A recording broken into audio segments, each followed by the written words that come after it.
The following is a production of DallasCowboys.com and the Dallas Cowboys Football Club. How about them Cowboys? Yeah! Go Cowboys!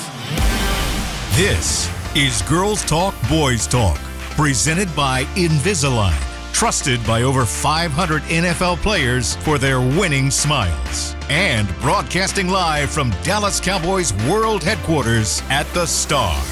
Now, your host, Nicole Hutchison. Wake up, Cowboys Nation. Welcome into Girls Talk, Boys Talk, presented by Invisalign in the SWBC studio. I'm Nicole Hutchison alongside Brianna Aldridge, Christy Scales, Aisha Morrison. Ladies. Well? Yeah, let's talk about it. We ain't gonna waste no time. Cowboys fall to Detroit, out in Detroit, 44-30 the final. They are now 6-1 in the season, and I think we can all agree that we didn't expect that type of performance for Dallas in terms of this offense, not able to get things going consistently. Playmakers, aside from CeeDee Lamb, and aside from Ryan Flanoy, not stepping up the way that they needed to defensively. I think that, early on they gave this offense a chance. Unfortunately, got a little gassed from Detroit. But just talk about this matchup as a whole. What stood out to you ladies the most about this loss? And I'll start with you, Christy, because you're on the sidelines. Regression. I felt like we were back in October. An early part of November, it was like the Eminem song, "Back to Reality." Please. Dun, dun, dun, dun, dun. A lot of Eminem last night. Just a lot of Eminem in Detroit, and I like Eminem, but it was a little too much last night. I'm screaming. But the everything that they had done correctly in the 3-game win streak, they absolutely did not do last night. They lost the turnover battle, self-inflicted wounds against some of the star players, and all these offensive pass interference, and they couldn't protect Dak. They couldn't get a stop in the second half defensively. They only forced 2 punts, both in the first half, but Detroit had 12 drives, and let's throw out the last one because that was kneel down at the end of the game. But 11 drives, and you surrendered 8 scoring drives there, right? 8 out of the 11. So in special teams, your kicker kicks 5 field goals. You get a blocked field goal, and then it's like special teams. I'm sorry, it's not acceptable. It was horrible. It was not acceptable. You yielded 261 return yards on kickoffs, and the Lions had a short field all night long, not just on your turnovers, but their starting field position, the average was the 41-yard line. They were basically 1.5 first downs away from being in field goal range. So absolutely not acceptable. Whose idea was it to keep kicking it to the returner? Please. Why Well, not just and they didn't even have their main returner. Khalif Raymond was Wasn't even inactive, playing. It was injured. huge. So you had 2 of the backups, and one of them, Kennedy, he was on the podium last night after the game because he had such a good game for the media. It was insane on returns. So I just wanted to comment. Go ahead, Bree. I'm just like, Well, Bree was there, so I want to definitely. Yeah. well, Christy, everything you said about what went wrong, it was crazy because all those things happened in the first half. And I kind of looked around because this team has done this consistently with the slow starts, the bad first halves, and they come out firing. And I was like, let's just see what happens in the second half. In that first drive, and it was to me, it wasn't really all Dak on that interception, but the way it just bounced off of Pickens into somebody else's, Barnes' hands, I was like, okay. It just felt like it went from bad to worse. And like you said, a lot of self-inflicted wounds. One of the hits that I did for CBS, I literally used the soundbite of Schottenheimer saying, if whoever wins the game on Thursday is going to take care of the football. And they did not take care of the football. Everybody in the locker room we spoke to, offense, defense, we're like, what was the message after the game? Well, the recipe to win the game isn't giving the ball up 3 times. Yeah. Dak, I saw him coming out of the tunnel. He looked like he got sacked 5 times last night. He took a beating. He had like a little limp happening. That wasn't promising. Tyler Smith came off looking a little limped out. He's been playing on bad knees. He has not been right all year.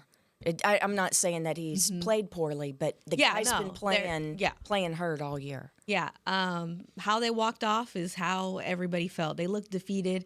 And I think the thing that bothered me the most, just looking, and you're on the sideline, Christy, but from the press box, it looked like when the Lions got a little bit momentum there, the bench looked dead compared to what I've seen in the past, where they're kind of like somebody was always on the sidelines getting in somebody's face, pumping them up, all the jumping and screaming, even when they were down. And I think that was the difference that I saw last night. I kind of like peeked over to the bench from the press box, and I'm just like, it looks like we're losing by a lot. Yeah. And then when I think in the second half, when it became like a 1-score game, and then I remember tweeting, and I was like, it's only a 3-point difference right now. You hit the nail on the head then. And then it just, they never. Because they yielded the long kickoff return. They were doing a thing before the game, and then coming out the half with raise the roof, right? And they get 30-27. They're, 9.5 minutes or whatever in the 9:52 in the fourth quarter, and they're on the sideline.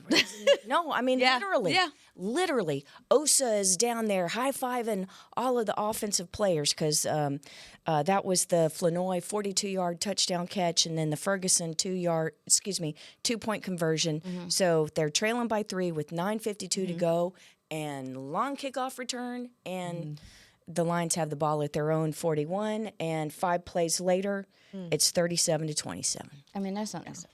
Yeah, the score just, like, if I was just reporting on this game, like, kind of just looking at the stats, the score does not reflect what it felt like in Ford Field Stadium last night. It just didn't. This looks like Cowboys went out here and played their butts off. The offense looks amazing. No, Brandon Aubrey kicked his butt off last night with 5 field goals, and they got 2 touchdowns. That's what happened to a team. And everybody, I think, Aisha, you were tweeting it too. You were like, you're not going to win this game if you just keep kicking field goals. And that's what kept happening. And you knew what the Lions were going to do. Dan Campbell got on his back early. You saw him trying to throw some tricks. Some of them weren't working, but he just kept throwing stuff, and it worked. And you guys talked about all the week who had to be stopped. Those people weren't stopped. The one-on-ones in the second level were just some scary stuff happening. I think our linebackers continues to be another question mark after the little improvements, like you said, regression. But a lot of what you saw, I saw, Christy. But I mean, there's too much bad coming out of this. You're too far in the season. You knew it was on the line. Now you're looking at a 9% chance going to the playoffs. It was a dead locker room. It really was, yeah. That's pretty much what we said yesterday on the post-game show, is that, like, you saw one team want it more. Like, both of these teams came in, of course, with the same, what's the word I'm looking for? Same thing on the line. Desperation. And you saw the Lions just absolutely want it more. This offensive line, like, I think Tyler Guyton needs an apology. He deserves an apology.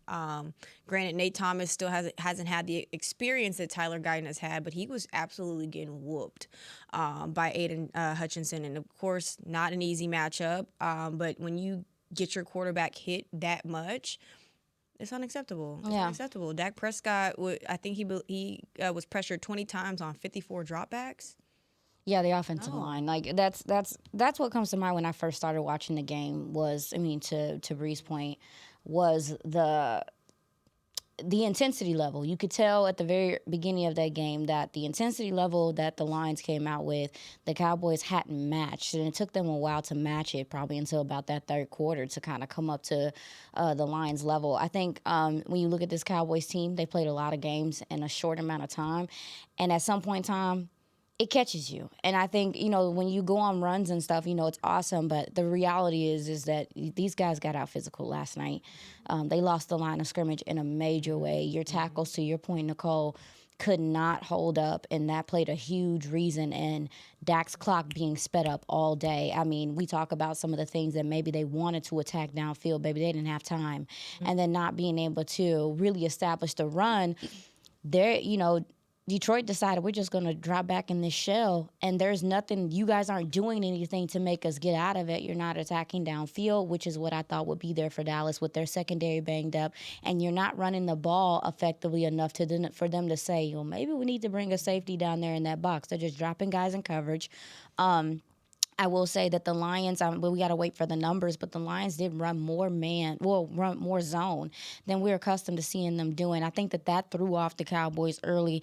We heard George Pickens kind of come out. They were doubling him. As soon as CD went out, they shaded coverage, and it was good night. And I really just felt like when you talk about pass protection, Dallas was not able to take advantage of their offensive line didn't play well, and they weren't able to take advantage of their weaknesses on the back end. And from a defensive standpoint, it don't matter what you do. I think the offense put them in some bad situations, but I really feel like you cannot, like Christy said, I've been talking about it for the last, I don't know how many weeks, because it's been concerning to me for multiple weeks. Starting field position for the Cowboys and where the opponent is starting on the field. It has not been good for weeks now. And so it just, this week is when it came back to bite you in the butt. Dallas has been able to line up, go the length of the field and get touchdowns and all that stuff. You were backed up in your own end zone and your tackles was getting worked. And so Dallas, they have to figure out the special teams element of it. We don't talk about it. We do talk about it, but special teams was a huge reason, like Christy said, why the offense wasn't able to get going as well. Yeah, and we're criticizing the coverage.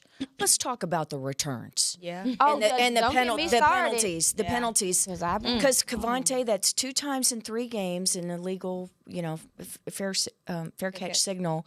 But oh boy, that Shamar James penalty, and I saw him coming back. Cavante was cutting it up, and oh my God, we finally got a big return. You could see, it was just the angle of where I was on the sideline. I saw him coming back and tried to, but oh man, it's like don't. Oh, and man, the self-inflicted wounds were across the board. Yep. But particularly on special teams in the return game, and it cost field position, and those hidden yards were just awful. And then the one time where it's backed up, and I can't believe it was not a safety from field level. Man. I thought that. I thought that.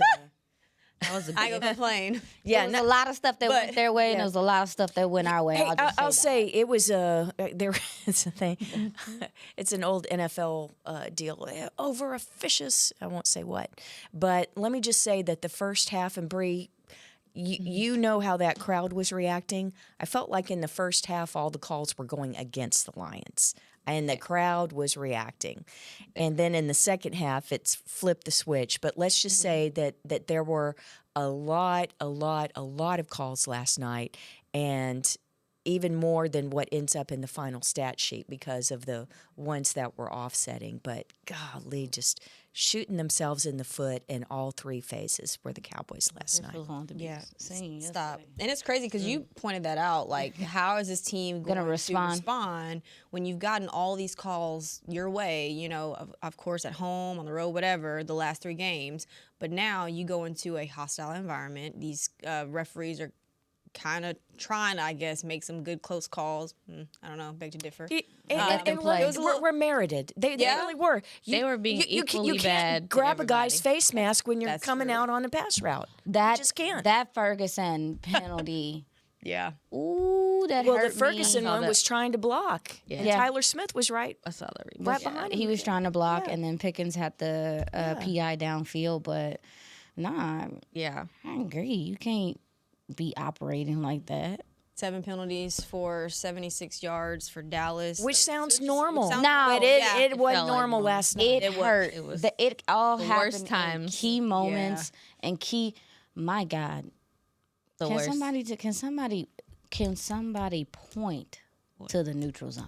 You know what? Do we need somebody to come out there and point? We're going to take our first break here Little on Girls laser Talk Boys thing Talk. across. Stay on this side. Stay on this side. We'll do a Petty. laser I'm line. petty. Y'all, we're going to take our first break here on Girls Talk Boys Talk, presented by Invisalign. We're going to break down this Cowboys loss to Detroit moving forward in the next segment. We'll be right back with more.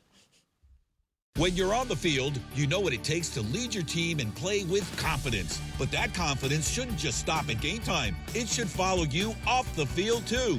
Join over 500 NFL players who trust Invisalign, the #1 doctor-recommended clear aligner brand. Ready to take the first step towards a smile you'll love? Visit Invisalign.com/NFL and find a doctor near you today. Transform your smile and take your confidence to the next level, both on the field and off. Cowboys fans, when it comes to navigating the ever-changing world of tax, your business needs a partner it can trust to tackle even your biggest tax challenges. Ryan is the largest firm in the world dedicated exclusively to business taxes. Our team of tax professionals has local expertise in all areas of tax and can help you uncover savings opportunities you didn't know you had. Learn more about how Ryan can improve your overall corporate tax performance by visiting Ryan.com. Ryan, the official tax partner of the Dallas Cowboys. Heck of a win, fellas. Coach, the Cowboys beat us by 30 points. No, I'm talking about my dog. He started eating fresh food from the farmer's dog and has lost 7 pounds. Your senior dog with joint issues? That's right, Steven. The pre-portioned meals of real meat and veggies help keep him lean, active, and feeling like a puppy again. That's incredible. But what about the game? The Cowboys smoked us. Hit the field, run some sprints. Get 50% off your first box of the official pet food of the Dallas Cowboys. Only at thefarmersdog.com/Cowboys. How does the cheerleader's hair always look so perfect? We asked, and they shared one of their biggest beauty secrets. If you want hair like theirs and confidence to match, use Babyliss Pro styling tools. The Dallas Cowboys cheerleaders use Babyliss Pro curling irons to get those perfect game day curls. To get the hair you see on the cheerleaders, head to BabylissPro.com. Use the code Cowboys20 for 20% off Babyliss Pro tools, the official styling tools of the Dallas Cowboys cheerleaders. Get the discount while it lasts. Offer may be withdrawn at any time at advertiser's discretion.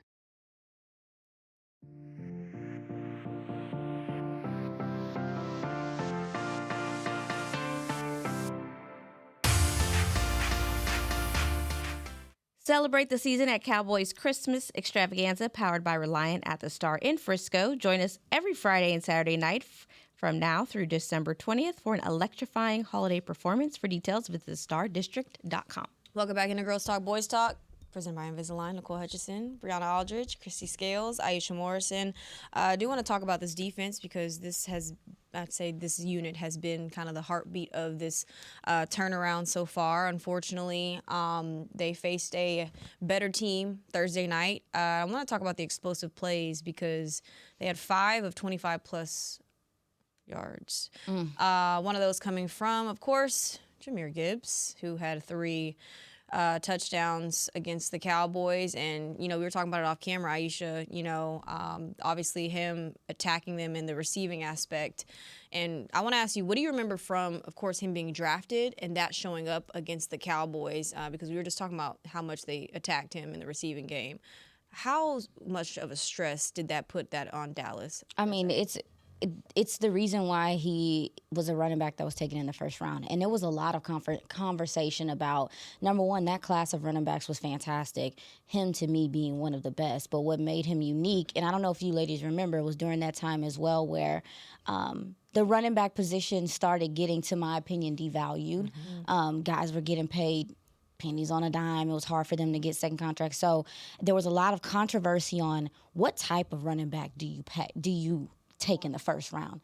Jahmyr Gibbs is one of them. The explosion, but the matchups that you are able to find with him as a receiver is, to me, what sets him apart. Not only is he a runner that's explosive, has fantastic breakaway speed and vision, he is also someone that you can put out there on routes.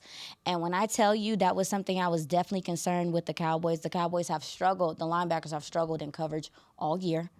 This team stresses your corners to come up and tackle. And when he got them in space, it was good night.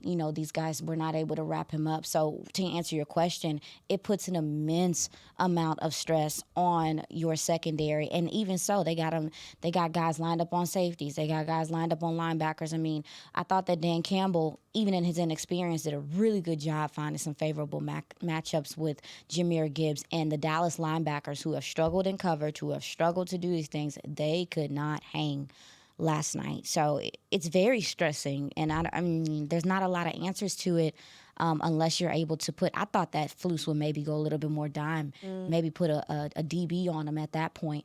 I just didn't think we saw enough adjustments there. to what they were doing offensively. 7 catches for 77 yards. Also on the ground, 12 carries, 43 yards, 3 touchdowns. But Christy, what kind of damage did Jameer do? It was bad, y'all. Well, we talked about it on Tuesday, right? That he's just a touchdown machine and has more touchdowns through his first 3 seasons than Emmett had for the Cowboys through his first 3 years. And with his 3 touchdowns yesterday, he tied Barry Sanders for all-time most touchdowns in the first 3 years of an NFL career with 47. And oh, by the way, Gibbs has 4 more games to go. He's also 24. So he has scored more touchdowns in his first 3 years than Hall of Famers Emmett Smith and Earl Campbell and Gale Sayers and Eric Dickerson. So just to put it in perspective, I love the word you used, Aisha, which is stress, the way that the Cowboys defense was stressed. And beyond Jahmyr Gibbs, going back to what we were saying about special teams, I just felt like the defense was stressed all night by being put in bad positions. That's fair. With the turnovers by the Cowboys offense and the bad field position because of the long kickoff returns. And by the way, the one punt that Brian Anger just absolutely nailed. He boomed it. Sailed it. You know, the ball was at the half-yard line. It's not even a 10-yard snap to Brian Anger. His heels are right at the back of the end zone, and yet he nails it 62 yards, and they get a 21-yard return. So again, the Lions started at midfield, or this one actually in Cowboys territory. So I just felt like even before the first snap of a Lions offensive series, that the Cowboys were already in bad position and stressed. Y'all know what else kind of stressed me a little bit? John, say it. The way that they were using Gibbs to kind of like chip guys across the defensive line, like Quinnen Williams getting out on a route, but also chipping Quinnen Williams, chipping Donovan Ezeraku. The way that he came out, they got him out in space, and he absolutely laid out Deron Bland. Oh yeah, That ankles broke. Please, I was just watching. No, I seen The angle was worse. when his he hit it at the ground. his ability to stop and go is sick. But to your point about the chipping, I mean, yeah, Saquon. That's how Saquon got Quinnen. That's something that you have your guys do. And you know, Jahmyr Gibbs, again, he's not a guy, you asked about his college tape. He wasn't a guy that was fantastic in pass protection. But when you do things like that to affect the pass rusher to help out your quarterback, I was disappointed in Dallas's inability. Now, the Lions did go quick game a lot, which was frustrating, which is like, you know, they're getting the ball out quick. Why are you playing this soft coverage? Yeah. Why are you giving up so much leverage, so much cushion off the line of scrimmage? And it was weird because I think a guy like Amon-Ra, obviously Jamison Williams, they are due to be respected, but at the same time, you don't give them free releases. Stop doing that. Over and over. please. Amon-Ra St. Brown was also a game day decision. As First of all, they So, played that please. fantastically. They did. Look, did y'all talk about him possibly not playing last week? I Yes. wasn't here last week. Yeah, we did, and they definitely did a number on The way he was warming up, I said he looks just fine. Like compared to our guys who were possibly inactive, and they were on the cords and trying to see if they were, I said that man looks just fine. All those guys were banged up, but they, to y'all's point earlier, they played through it. They played. Hey, and the Lions were playing, their starting left guard was a surprise inactive at the end. And, oh, by the way, their starting cornerback was placed on IR Wednesday afternoon, and they lost both of their starting safeties to injury during the game. Yeah. One of them early in the first quarter. Yeah. There was no. It didn't matter. Who had the most concerning performance against Detroit defensively for the Cowboys? Just one. Wow. We're going with one. Don't name the whole roster. Boy, that's I hate to pick on. Can we pick a group? Yeah. No, I think that I love Savone Revel, and he's going to have a great career. But I think they got to him a few times. Am I wrong on that? No. I think you're right, but I know a lot of people are upset with him. I'm not upset with him. No, I know you're not upset with him. But I agree but you have to get some pass rush too. Yeah, this was the game. No, this was a game where him being a rookie showed some of his inexperience showed. I've never seen him panic with the ball in the air. He had that happen a couple times where he got a little bit grabby and stuff like that, which is not like him, or he's not looking for the ball. He is a gentleman that thrives in the press. So learning zone is going to take him time. The awareness, the feel for it, all that stuff. So again, we talk about I was disappointed in some of the last week we got to see Dallas run a little bit more man, a little bit more zone. I thought that could have helped you in this game, and I thought that you needed it in spots in this game, but that was just something that Eberflus opted to not do, is not play as much man. Which I don't know why he did that. I think it's because they do a lot when of Jameson, when they get burned long, everybody will be, why were you? Yeah, I think it's because they do a lot of picks and things like that. And then furthermore, with playing man, that means your corners are going to have their back turned to you. And with a guy like Gibbs that can catch the ball out of the backfield, it puts you in a weird spot to where you like, yeah, we want to go downfield with these receivers, but the spacing that can be created from you playing man, I get it. But I also feel like the guys that you have, that's their calling card. We got to see them play last week, and a lot of it was because they mixed. They had a really good mix. I think it was 60-40 of man and zone. Yeah. But they got cooked there too. Yeah, I feel like Marquise that's what Bell. everybody was like, kind of looking at it. Marquise Bell. Yeah, that was bad. That's your boy too. Yeah, he got Marquise Bell, Jamison Williams, but their speed gave Dallas trouble. Speed kills. Yeah, they were attacking, and I think for my person, would have to be Kenneth Murray, because I'm just scratching my head every week. We talked about when Logan Wilson came in, how he was gonna kind of take over as the green dot and kind of, you know, the veteran guy in that group, and he was an automatic upgrade once he got comfortable, and they were splitting the reps when he first came in. And then if you look at the snap count, 58% goes to Kenneth Murray, overshown 76. So those are your guys. Logan Wilson got 42%. What's going on? The snaps. What's going on? Why? That's what I would like to know. But I mean, right out of the gate, they picked on him, and they're making it a one-on-one with the speedy guys, and he's losing every single time. So that to me was kind of frustrating a little bit, because it didn't take long for the Lions to figure out where the weak spot was on that second level there. And then there was one point, it was also early in the game, that caught my attention. Quinnen Williams came and helped in the second level and got a tackle and stopped who, I don't remember who it was running, but he was going. And somehow, like, I just love the way Quinnen Williams plays. Like, he literally came and helped, turned around and helped that second level, because, baby, it was going past the linebackers. I promise you that. Yeah. There was nobody there. And then there was other, like, you know, there was some tape out there floating around, and there was just, like, a lot of plays where Kenneth Murray just continues to look lost on what's happening. And, again, this is week 14, and it's, like, the same regression. So I still have, and it wasn't just him, but if I had to pick someone, he definitely stood out, and he stood out early. So yeah, for me, it would have been. It's the linebacker core in general. If it's really weird that Logan Wilson hasn't been able to find his way to consistently get on the field, especially from, and again, I say this with respect, but I've watched Murray's tape. I've seen what I've seen. It's the instincts, the awareness, all of those things that you're looking for from a linebacker.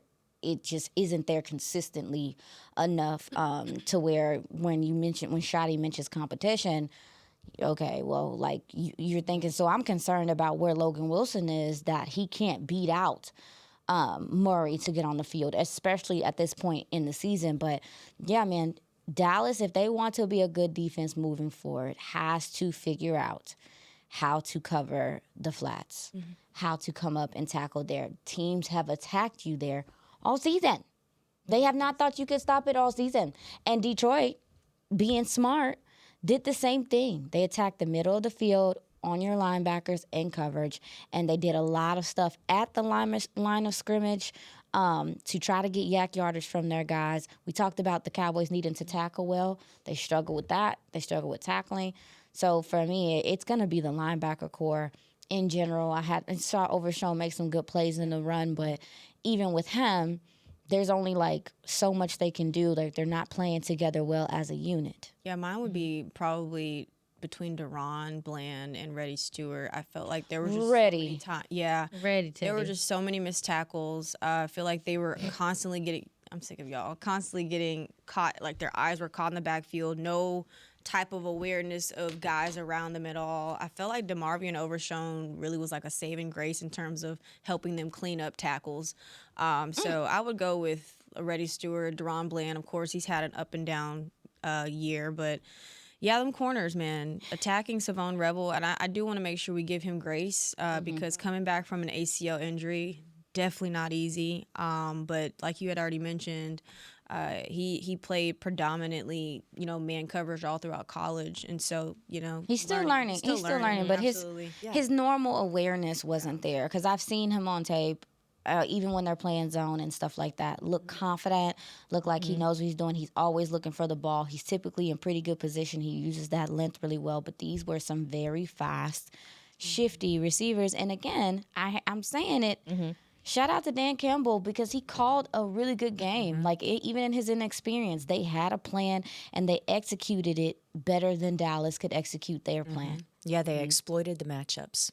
And that's what you were looking for Dallas to do, is exploit matchups. We've seen them do that in the past. We've seen them do that several times over the course of the last couple of weeks. But, yes, Reddy Stewart, whereas there were times where, number one, he was struggling on whether to take the in-breaking route to the inside or to still help out on the outside. And then also, too, when they were bringing him on blitz situations, there was hesitancy there. And I'm like, guy, you got to go. I mean, this is Jared Goff. And that's the thing that frustrated me the most last night as well, is that I get what you got going on in your back end and you're worried about guys maybe not being able to get there, but you got to affect this quarterback. You cannot let this quarterback just sit up. The numbers are stifling. Like 50%, his completion percentage drops when he's pressured. And Dallas just could not, like, I thought that Eberflus would be a little bit more creative in how he found ways to get pressure. And also, too, in the ways that he tried to get pressure, guys did not execute. So it was just a bad. Yeah, guys getting out-coached, outplayed, out-executed on the defensive side of the ball, but also on the offensive side of the ball. I do want to make sure that we touch on that as well. We're going to take our second break here on Girls Talk, Boys Talk, and be back with more.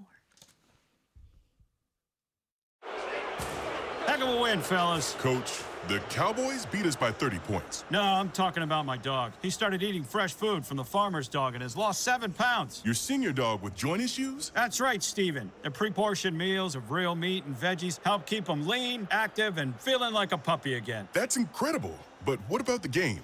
The Cowboys smoked us. Hit the field, run some sprints. Get 50% off your first box of the official pet food of the Dallas Cowboys. Only at thefarmersdog.com/Cowboys. Discover Aiden, the official luggage partner of the Dallas Cowboys and Dallas Cowboys cheerleaders. Known for top-tier engineering and craftsmanship, Aiden offers more than just bags. Originating from Australia and designed in New York, it merges fashion, design, and culture. Used by Dallas Cowboys players, staff, and the entire organization, Aiden provides style and functionality for all travelers. Visit AidenTheBrand.com and use code AidenXCowboys for 25% off your purchase. Travel like your favorite stars with Aiden. When you're on the field, you know what it takes to lead your team and play with confidence. But that confidence shouldn't just stop at game time. It should follow you off the field, too.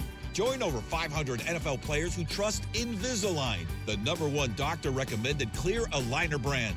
Ready to take the first step towards a smile you'll love? Visit Invisalign.com/NFL and find a doctor near you today. Transform your smile and take your confidence to the next level, both on the field and off. All right, Cowboys fans, this one's for us. If the men in your life bleed blue and silver like we do, I've found the perfect way to elevate their game day rituals. Gillette just released their best razor in Cowboys colors, and it is everything a Cowboys fan could want. The new Gillette Labs official Dallas Cowboys licensed razor combines his Cowboys pride with Gillette's best shave. And with 50% longer lasting blades, it is truly the gift that keeps on giving. Get it while you can at Gillette.com/NFL. Gillette's best shave is also available as heated.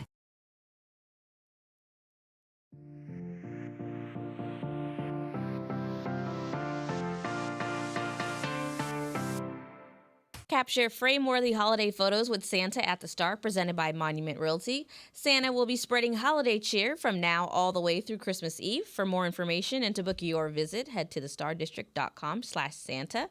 Register before December 7th to save $5. Welcome back into Girls Talk, Boys Talk, presented by Invisalign. Nicole Hutchison, Brianna Aldridge, Christy Scales, Aisha Morrison, and Of course, you can look at the post-game notes. Of course, Bron does a great job with that. And you see, Javonte Williams hit a 1,000-yard career mark. Ryan Flanoy with a career high in receptions as well, or receiving yards, excuse me, with also a touchdown in that game. But none of that really matters because it does matter. Shout out to them. But it does get overlooked just because the Cowboys did not perform at a very high level like they have been for most of the year. I know we talked about it a little bit, but this offensive line, Aisha. Huh? Yep, I'm starting with you. Why you gotta start me? Yeah, I'm starting with you. I mean, I just think when you looked at the Lions pass rush coming into this game, they weren't playing like that. Yeah. They weren't. Like, they weren't getting consistent pressure enough. Obviously, Aiden Hutchinson is a guy that, requires for you to give him attention and stuff. But I was surprised at how many times. Were you surprised at how many times that Dallas just was like, Nate Thomas, figure it out? I think that was based off of the fact that they had to have Ferg as a receiving threat or the tight ends as a receiving threat because CD went out. But, baby, Nate Thomas had his work cut out for him. He struggled mightily with the quickness of Aiden Hutchinson off the line of scrimmage. And then the other gentleman, Muhammad, I remember sitting here in Cowboy Land and watching him when he had on a Cowboys jersey. And the things he was doing to Terrence Steele what he was doing in camp. Yep. So just these tackles, I mean, the interior did their job pretty well besides, the run. I thought they would get more push off the line of scrimmage. The interior of that Lions defensive line, I think, got more penetration than I expected. But those tackles just really made it difficult and Dak typically can navigate when the tackles aren't playing well. It was that bad to where his clock was so sped up. It was. And if you decided that you wanted to get anything downfield, good night. Because it just wasn't there. Even if it was there, it wasn't there because the quarterback could not go through his reads. And then also, too, he was getting lit up like a Christmas tree. Yeah. So, what? I'm sick of you. He was. Somebody said it was assault. Okay. It was something. We need to go write a letter. I didn't say it. But no, the run game's inefficiency. And then the passing game, not being able to hold up. I mean, that's it. I mean, their secondary had weaknesses there. Their linebackers could be had in coverage, and you could not block it up long enough to take advantage. And that was it, girl. Yeah, that was an injury-depleted secondary. And you couldn't do nothing. Mm-hmm. Yeah. Yeah, and just, having to stall and settle for the field goals. You cannot do that against Lions offense that has so many weapons. You knew this was going to be a high-scoring game. And, yeah.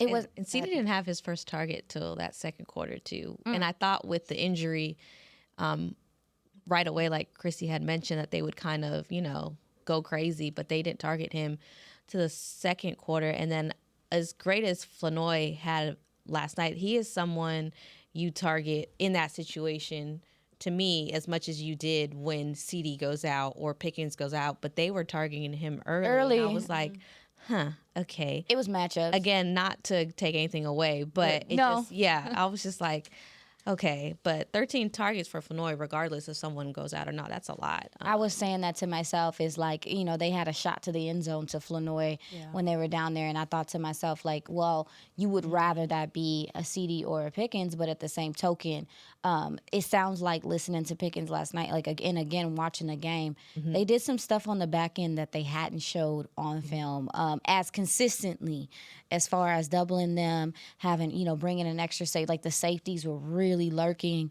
Brian Branch going out was huge in that game. I thought that was be able to take advantage. But to your point, early in that game, there were times where I was like, why are you going to Flanoy right here? Love Flanoy. Why are you going to Flanoy right here? Love him. And I think it was based off of the matchups and also, too, what they were doing to take away CeeDee Lamb and George Pickens, which they were really more committed to taking away Pickens this game. Yeah, and that didn't feel like I was just not picking.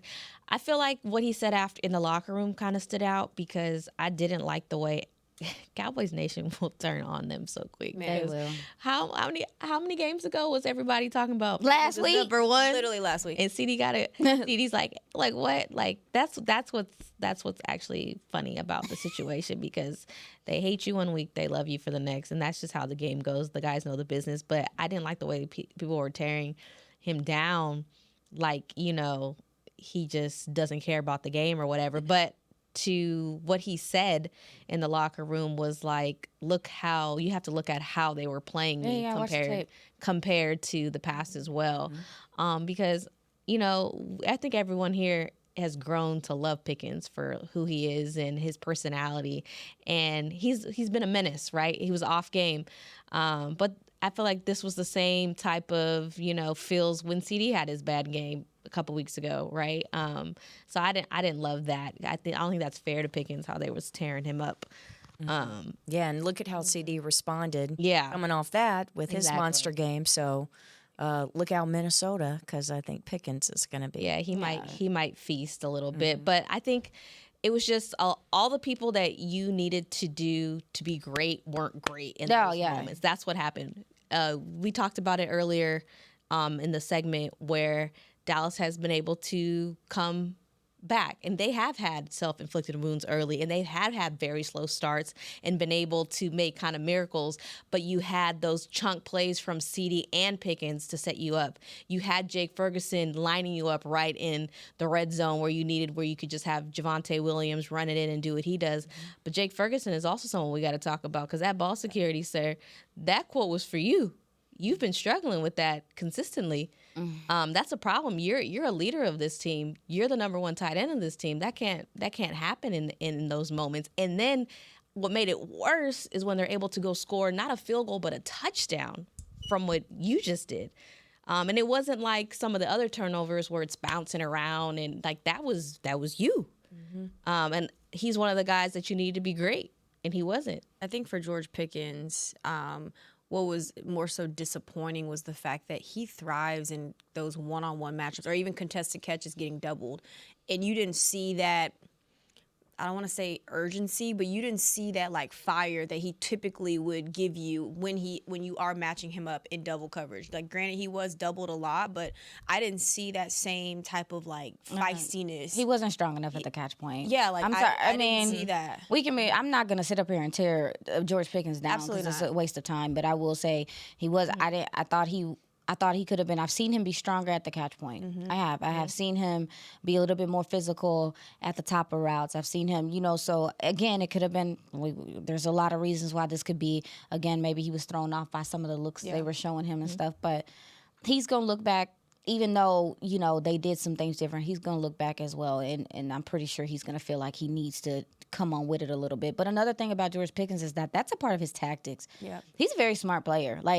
And one thing that he does often is has this lackadaisical body language, but it's tactical in the sense that it really throws off DBs. Yeah. They don't know what to expect. Like, sometimes he just turns it on, turns it off. And I think, I think that was a part of so this isn't too different than what we've seen from him. But I do think I've seen him play through contact and things a little bit more physical than I saw him last night, and that just is what it is. I mean, guys are allowed to have a bad game. Absolutely. Matchups. What matchups do you feel like the Cowboys should have exploited a little bit more? Zalonian coverage.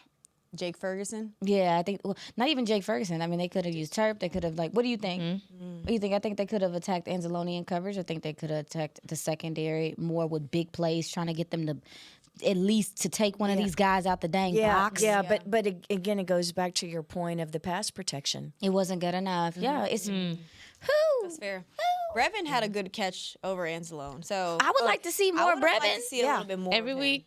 I was like, oh, my little star. Let me just say, he got away with one on special teams where he made the tackle. I think it was kickoff return, right? And he shoves the guy. He gets up. He shoves the guy's helmet in the ground. That's okay. And it's like, how is that not? I was like, Is that not a flag? And Let it that's go. when that's when the crowd and then they show it on the screen.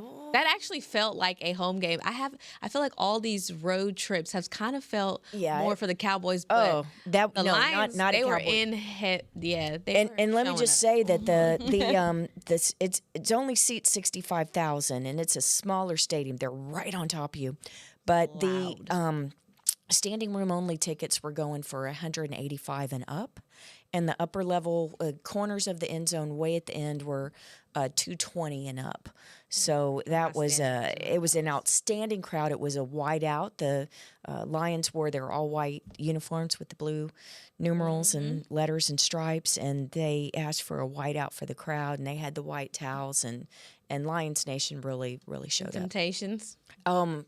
Dang. Go ahead, Derek. We was singing it before. nice to be She was there. showing me that she knows how to do the dance. I went to Motown yesterday morning for the tour, and you go in the studio, and the last thing that they do is they teach you how to do the Temptations walk. Mm-hmm. And then you have to sing, and then you have to sing "My Girl" while you're doing the Temptations walk, which, by the way, is 2 snow shovels to the left and 2 snow shovels to the right, and 2 to the left and 2 to the right, and while you sing "My Girl" before they let you leave. Christy has so much soul. You gotta find some joy. Was the food good? That part. Oh no. Was the it wasn't food good. Did you not eat Detroit Listen, all right. All right, never mind. I went to nobody off. I went to Pentatonics Wednesday night, so I didn't get dinner. The pregame, normal. Oh, at the I was stadium. like, I'll just eat a little bit because they feed us at halftime. I've been to so many stadiums. Okay, they put out Chex Mix and chips, y'all, and ice cream at halftime. There was no meal at halftime. Do you know how hungry myself and this child I'm carrying were at halftime? I was so mad. I know you were hot. Everybody's like, I was looking at Joe from Channel 8. I said, so if we're losing at half, we don't get to eat? Like, this was crazy. I was looking like, I know there's some snacks around here somewhere. Dang, the Cowboys was starving for a win. Y'all Jerry was would starving. never. Ooh, good one. I'm sorry. The transition. She's was on nuts. fire. Someone's on That's fire crazy. today. Can I and say it's Nicole. Can I say something? Yeah. I hated the loss last night. This looks like a team that's still just not there yet. They got some pieces that they need to shore up. I think the head coach is going to look at some of his stuff as well, because say what you want to say, you have been talking about it for a while, is that these slow starts were going to digging yourself up out of the hole. Because not only are you digging yourself out of the hole of you lost games early in the season and now you're trying to get to the playoffs and you have to emotionally think this is an elimination game every game, then you also you're really digging your hole out of these games going down early. Bree has been saying that that's going to be a problem all year. And this game, when you're going up against an opponent that can score too, you were not able to do it. I think that this offense, as great as we think they are, they have to find some consistency in the red zone. And they also have to get off to better starts, and that's something that they need to work on as the season goes on to the end. Yeah, they have a short, mini bye week. Got Friday, Saturday, Sunday, then a full week to get back right, get some rest, and recuperate for a Minnesota Vikings team. So Cowboys, of course, their future is out of their control. They just got to win out, take each week game by game, and of course hope for the best from across the league. 9% chance. But you're telling me there's a chance. We're going to hope so. Wow. Cowboys fall to the Detroit Lions in Week 14. That's a wrap for the show, though, ladies. Cowboys 6-1 in the season, looking for a 7th win of the year. We're going to be back next week because today is Friday. We going. Weekend. Yeah. We'll be back next week with some more Girls Talk, Boys Talk. I hope you'll have a great weekend. Thanks for watching. For Brianna Aldridge, Christy Scales, Aisha Morrison, I'm Nicole Hutchison. See y'all back here next week. This has been a production of DallasCowboys.com and the Dallas Cowboys Football Club. How about this, Cowboys?